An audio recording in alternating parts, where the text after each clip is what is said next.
Resumido. Olá, eu sou o Bruno Natal, hoje é dia 28 de outubro e no resumido número 336, aplicativo cria fotos de férias que nunca existiram. Plataforma aluga amigos digitais para a solidão. Campanhas humanitárias usam imagens falsas. Influenciadores abandonam redes e voltam para a CLT. Assistentes de IA erram metade das notícias que resumem. Pane na AWS trava até camas inteligentes e muito mais. Vamos nessa, resumido.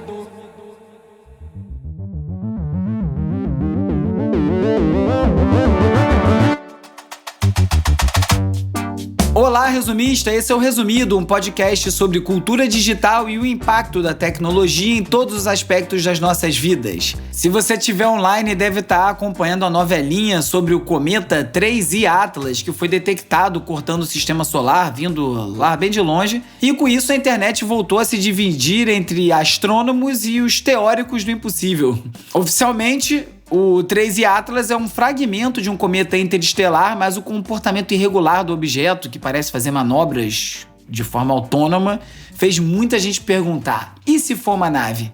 Vai saber, né? Tudo pode acontecer, porque se até uma das metades do Daft Punk resolveu se apresentar como DJ, sem máscara, sem capacete, na última noite de festa do Centro Georges Pompidou em Paris, antes do fechamento para a reforma, qualquer coisa pode acontecer mesmo. Até uma nave alienígena pode ser verdade. Como disse o grande Alexandre Matias, parece que uma volta do Daft Punk só trava na vontade de uma das metades mesmo. Bom, falando aqui do resumido especificamente, queria pedir ajuda para divulgação do resumido. Eu normalmente dou esse recado no final do episódio, hoje puxei aqui para cima, para a cabeça do roteiro, e é muito importante quando você faz um post nas redes sociais, no Instagram, ou posta no WhatsApp, manda por e-mail, manda no grupo da família, chamando mais gente para ouvir o resumido. Isso ajuda demais o programa a crescer e, obviamente, eu dependo de audiência para poder ter relevância e o programa poder continuar. Então não deixa de fazer esse post, não. Eu sei que você acha que você tem pouco seguidor, que ninguém vai ver, mas esses são os posts mais valiosos. Pessoas gostam de ouvir dicas de quem elas conhecem. E se você for um dos meus ouvintes famosos, faz aí também um post, porque isso aí ajuda demais. Beleza? Aproveitar para deixar também o meu muito obrigado aos novos assinantes do Resumido: Coliveira, Acassu, Leonardo, Daniele, outro Leonardo, Daniela, Ricardo e Jéssica. Continuamos aqui com maioria feminina. Se você ainda não fez a sua assinatura, vai lá em www.resumido.cc/assinatura. A gente segue travado nos 38%, já tem umas 3 semanas, então vamos lá dar um gás para essa coisa andar, né? Preciso da sua assinatura para poder seguir produzindo o Resumido.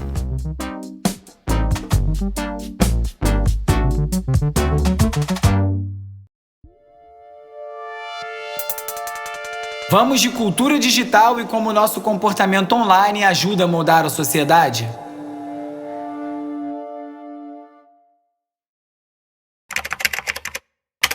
Well, get this, Wikipedia said that traffic to their site is falling because people are using AI instead. And AI said the same thing, slightly reworded it, and cited them as a source. Esse que você ouviu foi o Jimmy Fallon comentando sobre a situação da Wikipedia. Já vou falar sobre esse assunto, mas antes vou falar sobre um app que foi lançado especializado em criar imagens falsas de férias que nunca existiram. Que tal? É o ápice do burnout. A pessoa tá com preguiça até de tirar férias. Tá gerando com IA imagens de um descanso que não teve. Por conta dessa cultura da produtividade que está tomando conta do Vale do Silício, já falei por aqui da regra do 996, que é trabalhar de 9 às 9, 6 dias por semana, parecido com as escalas chinesas, né? Chegou nos Estados Unidos. Muita gente agora está tentando tirar férias digital porque é o que tem. Pelo menos essa é a proposta do app Endless Summer, ou Verão Sem Fim, que é um app para iPhone que cria fotos com IA. Segundo o criador, o Laurent Del Rey, que é um designer de produto da Meta, a ideia é permitir às pessoas que estão com esse esgotamento de trabalho pelo menos manifestar uma vida leve que elas merecem. Curioso isso ser criado por um funcionário de Big Tech e uma das Big Techs que está sendo mais apontada por arrochar o trabalho cada vez mais de quem está fazendo parte dessa empresa. As imagens são criadas com o modelo de IA do Google, o Nano Banana, que fez muito sucesso por conta da precisão dos prompts, né, como atende os pedidos. E o app funciona como se fosse um Instagram mesmo. Tem um rolo de câmera, você bota um prompt de como você quer aparecer nas férias e gera essa imagem. As primeiras 6 imagens são de graça, mas a partir daí o usuário tem que pagar para gerar novas imagens. Paga $3,99 por 30 imagens, até chegar a um pacote de $34,99 por 300 imagens. Isso, obviamente, porque esses modelos são bem caros e devem estar cobrando do criador do app para conseguir responder a quantidade de pedidos que vem pelo app. E tem também um modo automático que gera as fotos 2 por dia sem você pedir nada. É um app dedicado a romantizar a vida offline nesse estilo casual das redes sociais, ao mesmo tempo que expõe um paradoxo de você usar IA para criar ou simular momentos autênticos de lazer. Chegamos nessa hora. Eu também li no Tecnoblog que o Instagram lançou o Restyle, ou Reestilizar, que é uma ferramenta de IA da Meta para editar fotos e vídeos diretamente no Stories do Instagram. Você posta uma foto ou quer postar uma foto, tem um detalhe que você não gostou, que você quer apagar, quer trocar a cor de alguma coisa, você faz um pedido ali, a foto é ajustada e publicada já com esses ajustes de IA. E assim a gente vê as redes sociais ficarem cada vez menos autênticas, mais falsas e propagando um ideal ou umas imagens que não condizem com a realidade ou com a vida real das pessoas, que era o que interessava as redes sociais no início, né? Bom, já passamos desse ponto, falei bastante disso no episódio passado, inclusive quando falei sobre a internet morta, a teoria da internet morta. Confere lá o episódio 335 se você não ouviu esse papo. E não são só as pessoas que querem projetar uma vida idealizada nas redes sociais que estão usando inteligência artificial para gerar imagens falsas. O Guardian falou sobre como organizações humanitárias de saúde estão recorrendo à produção de imagens com IA para ilustrar campanhas sobre pobreza extrema, sobre fome, campanhas contra a violência sexual. E essas fotos acabam imitando retratos de pessoas reais em situações vulneráveis e têm sido muito usadas em redes sociais e em bancos de imagens comerciais, inclusive, como o Adobe Stock, como o FreePic. E esse fenômeno marca aí o surgimento do pornô da pobreza 2.0, que é uma nova forma de exploração visual que reforça estereótipos raciais, culturais, só que agora criado com IA, né? Tudo criado artificialmente com algoritmos. Esse já era um problema, essa estetização da pobreza já era um problema com fotos reais e agora simplifica com o uso de ferramentas de IA. A justificativa dessas organizações, claro, é o custo e também problemas com autorização de imagem para usar imagens reais de pessoas em situação de vulnerabilidade. Mas isso aí acaba gerando uma percepção negativa. A ONU, inclusive, já até retirou uma campanha do ar que contava com esse tipo de imagem por conta da reclamação do público. E aí acaba tendo efeito reverso. Em vez de você sensibilizar as pessoas se sentem enganadas e acabam não engajando com aquela campanha. Fica barato, mas sai caro, né? Se você não arrecada, já deu tudo errado, porque o objetivo dessa campanha é arrecadar fundos e para isso você precisa sensibilizar as pessoas. E, obviamente, a melhor forma de você sensibilizar as pessoas é com a verdade e não criando ilusões ou maquiando uma realidade para fazer parecer pior do que é, a fim de convencer qualquer pessoa a contribuir. E um outro caso parecido, comentado no Estadão, foi aqui no Rio, de um grupo de pastores que criou um call center da fé para vender orações criadas com IA. A Polícia Civil acabou prendendo 35 pessoas envolvidas nessa operação, que era um golpe que usava IA para criar orações personalizadas para os fiéis que não sabiam que essas orações eram geradas dessa forma. O grupo tinha um pastor, tinha a esposa dele, operava esse call center, chegou a arrecadar R$3 milhões em um ano e as investigações apontam que esse local funcionava como uma empresa, com meta de ligação, lucros definidos, era um método mesmo para arrancar dinheiro de fiel. O valor médio cobrado era R$50 por uma dessas orações, que chegavam customizadas de acordo com o que a pessoa pediu, mas tudo gerado por IA.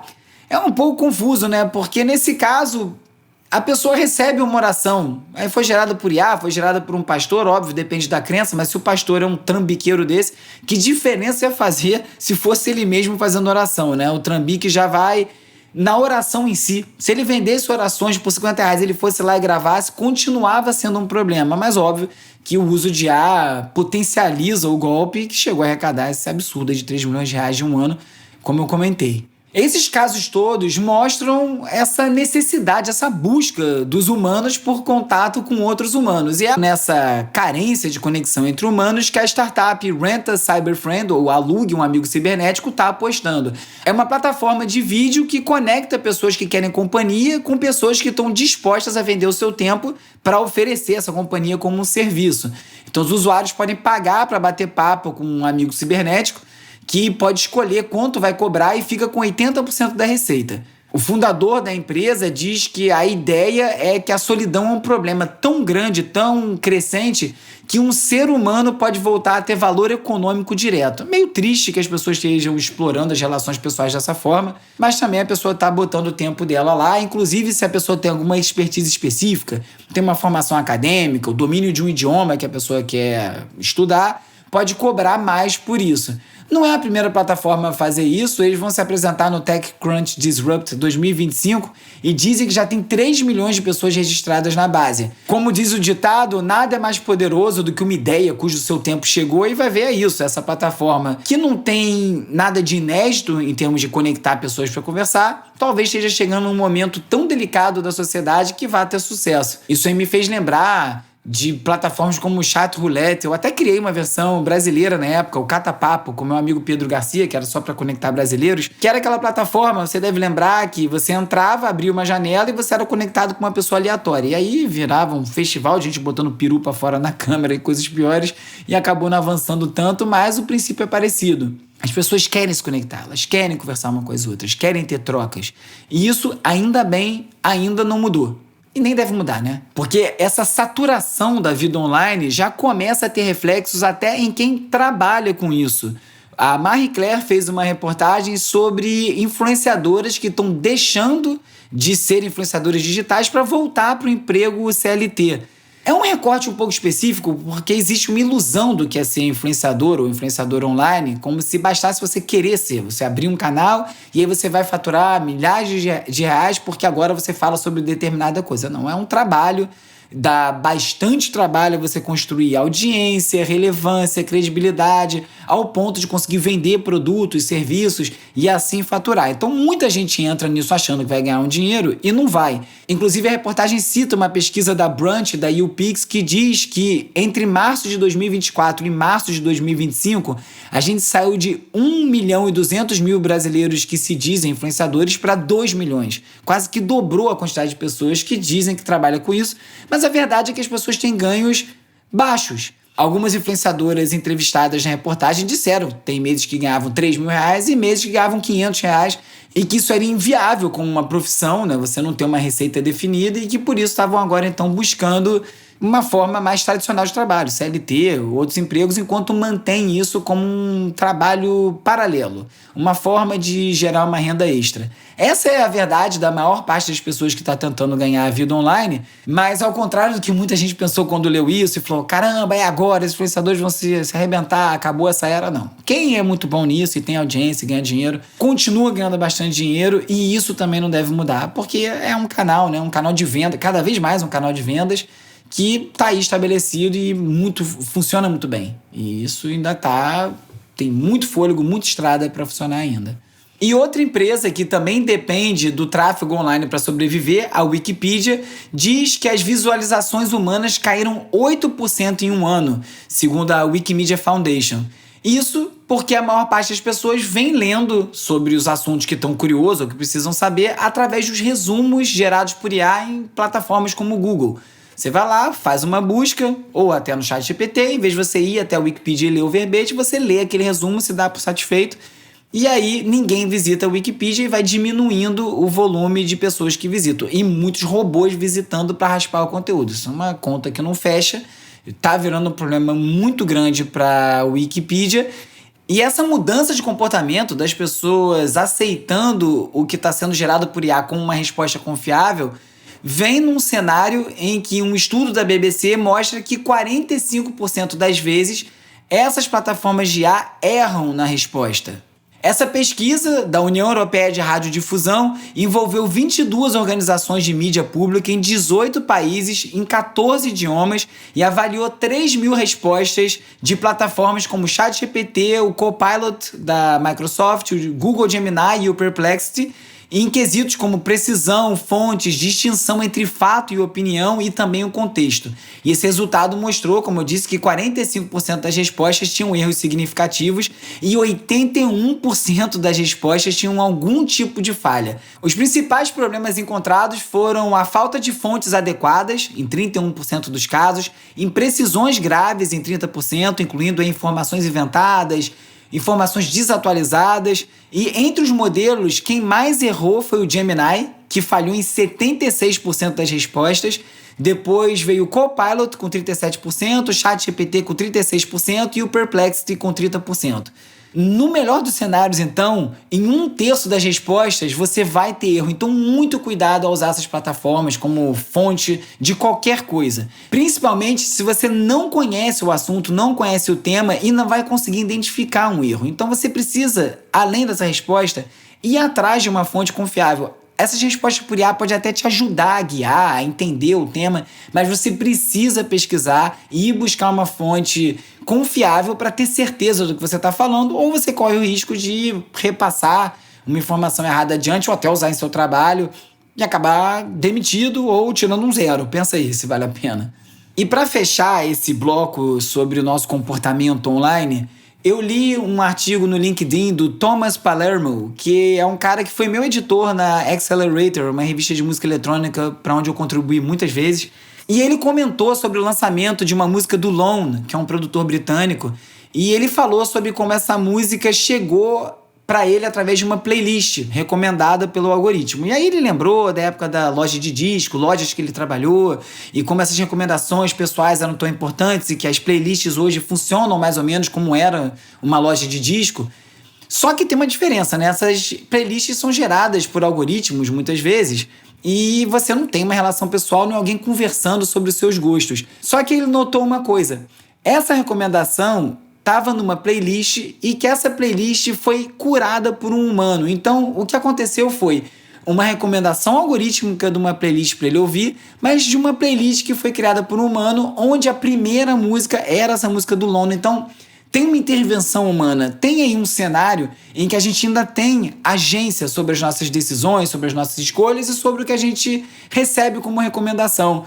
Nesse aspecto, que era um que eu nunca tinha pensado, as recomendações algorítmicas não são tão nocivas assim, né? É uma recomendação de uma playlist que a plataforma acredita que você vai gostar, mas de uma outra pessoa que está criando aquela playlist com seus gostos pessoais, com a sua intenção. Bom, espero que não tenha criado também seguindo dicas de IA, mas ainda tem um espaço onde essas coisas ainda convivem, onde a gente consegue ter esse sabor humano participando da curadoria, e é nisso que eu aposto, e eu acho que é isso que a gente tem que ficar de olho, buscar, esperar e exigir dessas plataformas.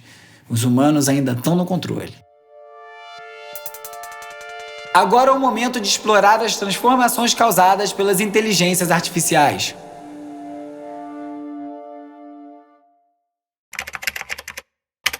A Computer World article by Mikkel Markander explains how a recent BBC study revealed that generative AI tools often produce inaccurate information about current events. E num cenário em que a gente vê o conteúdo sintético se espalhando pela web, em que as plataformas de inteligência artificial geram resumos de notícias não confiáveis, a OpenAI lança o seu próprio navegador, o seu próprio browser, o Atlas. O Atlas é um navegador muito parecido com o Chrome, inclusive roda em cima do Chromium, que é a base do Google Chrome, e ele integra o ChatGPT diretamente na navegação. Isso aí permite interações, automação, tudo dentro das próprias páginas. Você não precisa copiar e colar uma coisa no site para levar no ChatGPT para analisar, não, tá tudo ali dentro. Por enquanto está disponível só para o macOS, ainda não tem nem para iOS, para o iPhone, muito menos para Windows e Android, está prometido que vem por aí. E é um concorrente direto para o Google Chrome, que já vem aplicando IA moderadamente, mas também para o Comet, da Perplexity, e também o Fellow, que são navegadores que já têm a IA integrada. Então, o Atlas funciona como esses outros navegadores funcionam, um assistente virtual que vai acompanhando o usuário, interpretando os conteúdos das páginas e oferecendo respostas, resumos, sugestões contextuais, que eu imagino seja parecido com aquelas sugestões ou aquelas recomendações que o ChatGPT faz no final de uma busca ou de uma resposta, que pergunta o que mais, né? Você gostaria que eu fizesse isso? Gostaria que eu fizesse aquilo? Não acaba nunca sua interação com o ChatGPT. Tem também o modo agente, que permite que o ChatGPT execute algumas ações automaticamente, como reservas, compras, preenchimento de formulários. Tem uma memória de navegação, vai registrando o histórico de páginas, de atividades, para poder reabrir as sessões, continuar umas tarefas de onde você parou. Tem o Cursor Mode, que sobrepõe o ChatGPT aos textos, aí você consegue reformular, traduzir, resumir um conteúdo. E também tem algumas extensões, interfaces, que mantém a compatibilidade com as extensões do Chrome, né? A aparência, como eu falei, é bem parecida com a do Chrome, e isso aí vai facilitando a migração de uma plataforma para o outro. Então serve para você automatizar a tarefa online, tem uma assistência contextual, tem integração de produtividade, centralização do uso do ChatGPT, né? A ideia é te amarrar no ecossistema, então você começa a navegar através do ecossistema do OpenAI. Agora, já tem várias críticas e várias preocupações, né? Primeiro que esses agentes não funcionam tão bem quanto propagandeado, né? Tem muita limitação, tem resposta lenta, erra tarefa simples, coisa que dá muito mais trabalho você fazer através do agente do que você mesmo lá executar.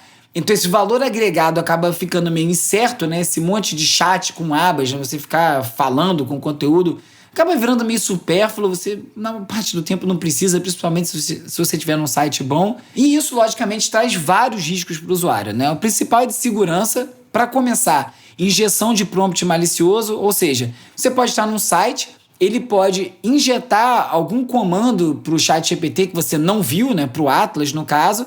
Isso aí pode estar embutido no site através de imagens, através de textos invisíveis e pode levar o navegador a executar ações que você não pediu e ações perigosas, né? Ele pode, por exemplo, repassar o conteúdo de uma página para o modelo de IA sem distinguir se o texto é legítimo, se essa é uma instrução hostil. Isso pode acabar facilitando um ataque remoto, né? Alguém controlar a sua máquina, acessando seus dados privados, acessando seus cookies, por exemplo, suas informações de banco, né? Porque como esse agente opera com os mesmos privilégios do usuário que está autenticado, ou seja, você diz para o navegador, olha, esse aqui sou eu, e ele pode agir em meu nome, ele pode repassar até as suas senhas para frente através de um ataque malicioso desse, né? Então essa integração toda torna um ambiente muito perigoso, ainda mais hoje que a gente não tem tanto controle para isso.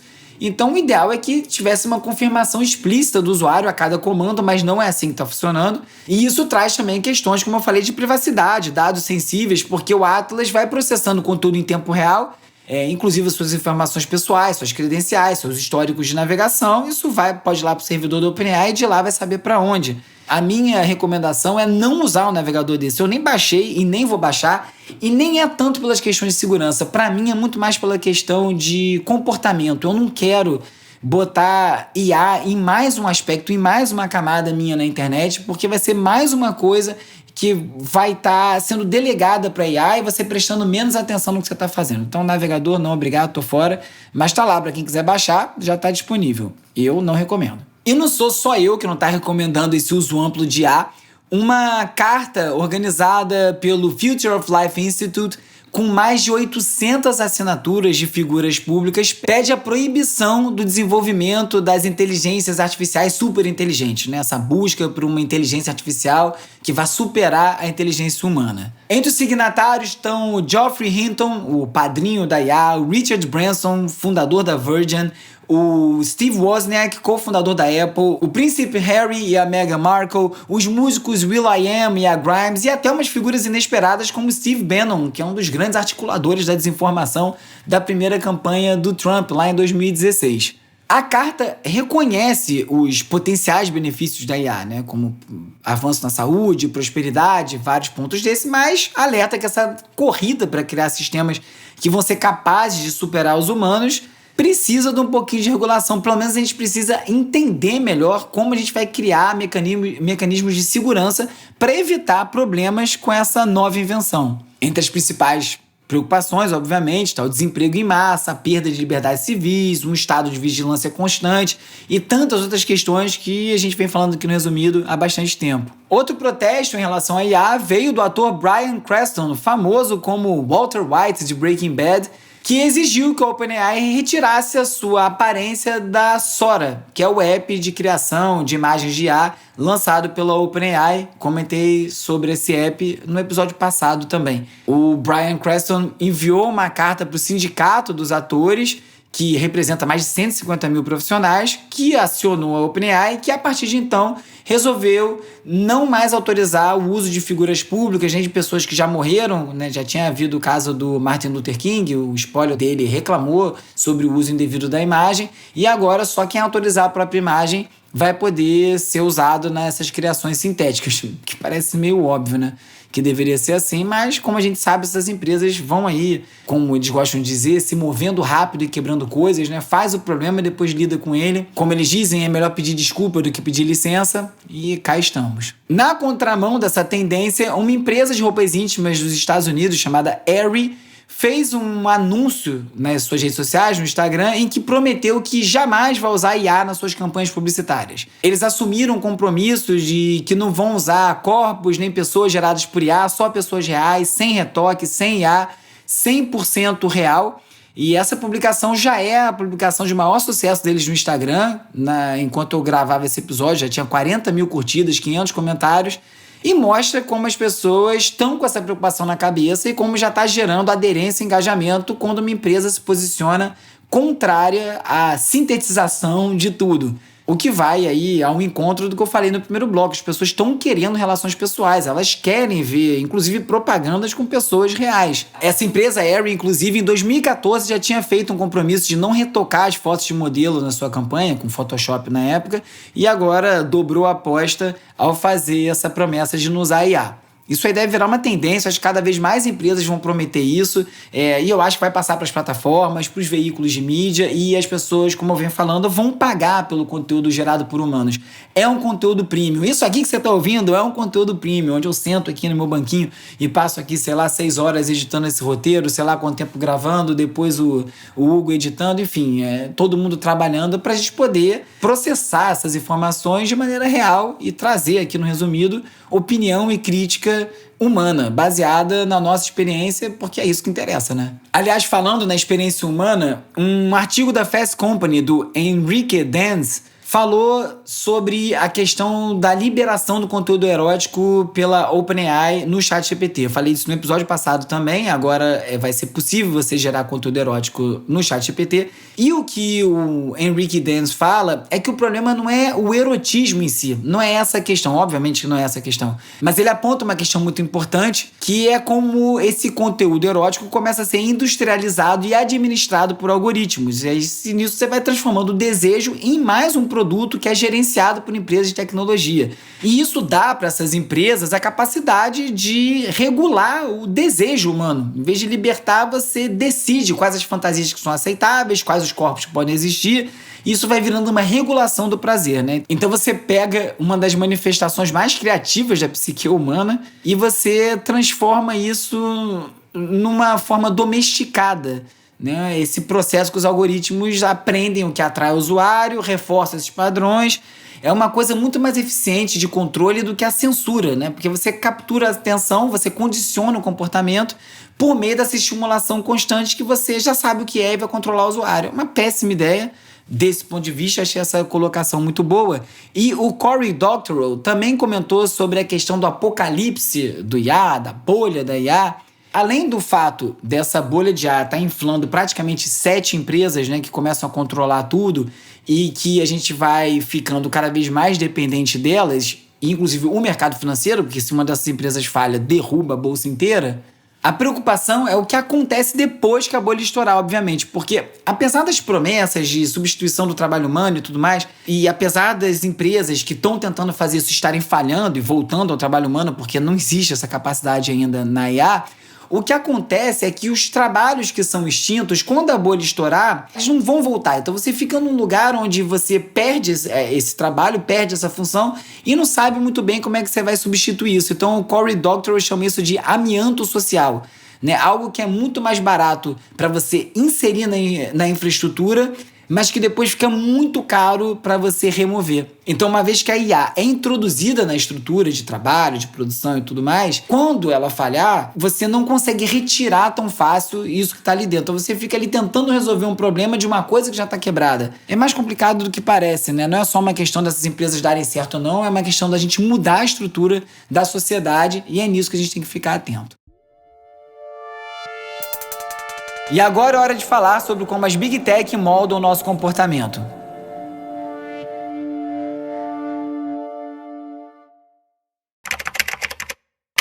There is a version of this bed that has like a motor thing that inclines and declines, and obviously it can heat or cool. And if it's not working, if AWS is out, the app doesn't work. And so they're stuck in whatever temperature or incline setting that they had last had it on. A falha do Amazon Web Services semana passada, que tirou vários serviços do ar, trouxe também um exemplo de como é arriscado a gente depender de todos os dados em nuvem para tudo, inclusive para dormir. Os usuários da 8Sleep, que é uma fabricante de camas inteligentes, essas camas que já existem nos Estados Unidos são bem famosas, controlam a temperatura, controlam a hora que você acorda, enfim, monitoram o seu movimento do sono. Várias dessas camas deixaram de funcionar durante a falha, e algumas delas que estavam conectadas ficaram travadas na posição, por exemplo, na posição de ficar sentado, e o usuário não conseguia botar ela na forma de ficar deitada para poder dormir. É mais uma das coisas que a gente vai delegando para a tecnologia e depois perde o controle. Você imagina você tentar dormir e não poder porque a sua cama está em posição de ficar sentado e você não consegue botar ela reta e não tem um sistema que te ajude a fazer isso manualmente? É disso que eu falo quando eu comento sobre os riscos de delegar tudo para uma IA ou para a tecnologia que seja. E ainda quero conseguir deitar a hora que eu quiser. Falando em Amazon, eles estão desenvolvendo também óculos inteligentes para os motoristas de entrega. Parecido com esses da Meta, né, feito com a Ray-Ban, só que são óculos específicos para o uso de entregas e o trabalho desempenhado pelos funcionários da Amazon, para tornar o processo mais rápido sem ter que usar a mão, né? Então, em vez do funcionário ter que alternar entre o celular, o pacote, olhar o ambiente para fazer a entrega, ele usaria esses óculos para escanear as encomendas, para seguir direções passo a passo, aperta onde ele tem que ir, para registrar provas de entrega, tudo diretamente no campo de visão.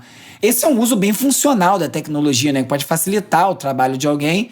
Só que eu imagino que isso vai aumentar também a demanda do funcionário, né? Ele provavelmente vai ter uma exigência da produtividade dele muito mais alta, já que ele tem esse equipamento para ajudar. Então, provavelmente vai facilitar o trabalho, mas vai também sufocar a pessoa de coisa para fazer. Falando agora de Instagram, uma pesquisa interna da Meta revelou que os adolescentes que já se sentem insatisfeitos com o próprio corpo são expostos até 3 vezes mais a conteúdo sobre aparência física e distúrbios alimentares no Instagram. Olha que beleza. Esse estudo foi obtido pela Reuters e analisou como o algoritmo do Instagram amplifica a exibição desses temas que são potencialmente danosos para os usuários mais vulneráveis. O algoritmo funciona assim, né? Ele busca eficiência, ele quer ir onde ele vai ter mais resultado. Ele não quer saber qual é o tema nem o que é. Ele vai lá entregar onde ele consegue clique. Esse levantamento ouviu mais de 1.000 adolescentes ao longo do ano letivo 2023 e 2024 e cruzou as respostas com o conteúdo exibido no feed durante 3 meses. Entre os 223 jovens que relataram se sentir mal com o corpo depois de usar a plataforma, 10% das postagens eram ligadas a distúrbios alimentares, contra 3% entre os demais usuários. E nesse grupo que foi mais afetado, 27% do conteúdo total tratava de temas maduros, como dor emocional, risco, crueldade, que é o dobro do índice visto entre outros participantes. Os próprios pesquisadores da Meta reconheceram que isso aí são falhas graves no sistema de moderação. 98% do conteúdo sensível inadequado para menores não foi detectado pelos filtros automáticos da própria empresa. E essas postagens incluem desde fotos de corpos extremamente magros em roupas íntimas até vídeos de briga, ilustrações de tristeza. É muito perigoso você deixar um adolescente, um jovem no Instagram sozinho. Aliás, é perigoso para o adulto também, mas os adolescentes estão num momento muito mais delicado, então isso pede muita atenção. Aliás, falando em atenção, o Waze agora lançou um novo sistema de alerta de insegurança que avisa sobre áreas de assaltos. A Tecmundo contou e mostra algumas capturas de tela que agora quando um usuário é assaltado e marca no mapa do Waze, fica lá marcado o assalto para que outros usuários saibam que estão numa área de risco. É complicado isso, né? Porque um dos problemas do Waze é que ele indica sempre o caminho mais rápido e às vezes ele pode botar o motorista passando por dentro de uma área sem policiamento e sem que o usuário saiba por onde ele está indo. Agora, com esse aviso de assalto, pelo menos em tempo real, você fica sabendo que tem um bandido na área e de repente evita ir para lá, né? O ícone fica ativo por 15 a 30 minutos e pode ser renovado com novos relatos. Então, se estiver tendo um arrastão e assalto repetido, vai ficar renovando. É isso aí. Já teve o Lei Seca, que as pessoas usam para saber onde está tendo lei seca no Twitter, agora vai ter o aviso de assalto no Waze. Que fazem.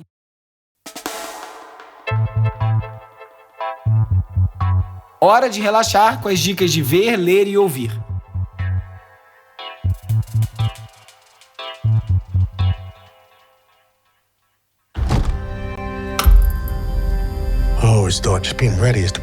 Domingo eu abri a Netflix e dei de cara com um filme novo da Catherine Bigelow, que eu nem sabia que ia ser lançado.